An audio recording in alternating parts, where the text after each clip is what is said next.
Murayama-san. I went to Japan in the summer of 1987 to teach English. I couldn't speak, read, or write a single word of Japanese before I went. I didn't need Japanese, really. Wasn't I there to teach English?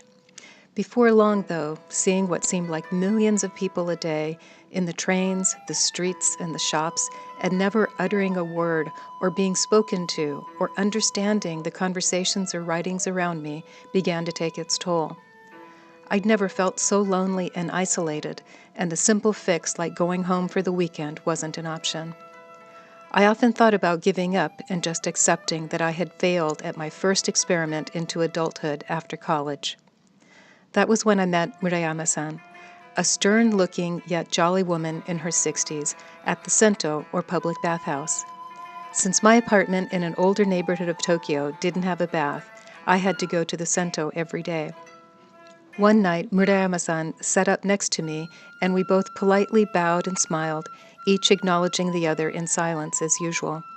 But then she wrote some characters in the steamed-up mirror in front of us.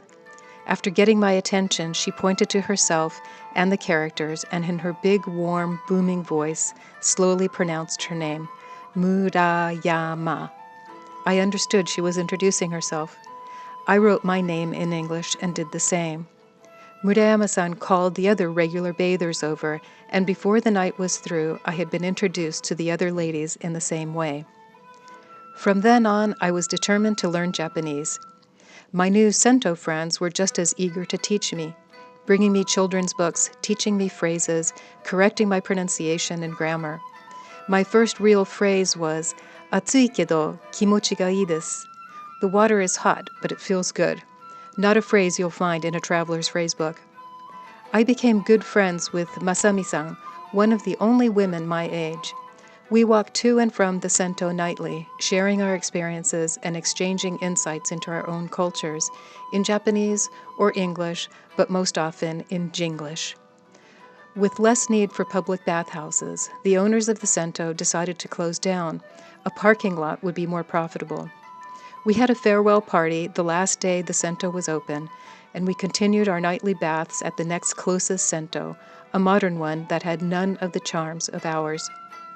After 3.5 years of Sento living, I got married and moved away to an apartment with its own bath. It should have been the best day of my life, and in most ways it was, but it was also a sad one. I'd no longer be going to the Sento, a place that became more than just a bathhouse, but a place where I had friends, could communicate, really a place where I belonged. I stayed in Japan for another 5 years. I never saw Murayama-san again. But even today, I can't forget how her simple gesture of self-introduction, a true lifeline at the time, was what gave me the strength to confront my self-doubt and the confidence to turn my experiment into one of the best adventures I've ever had.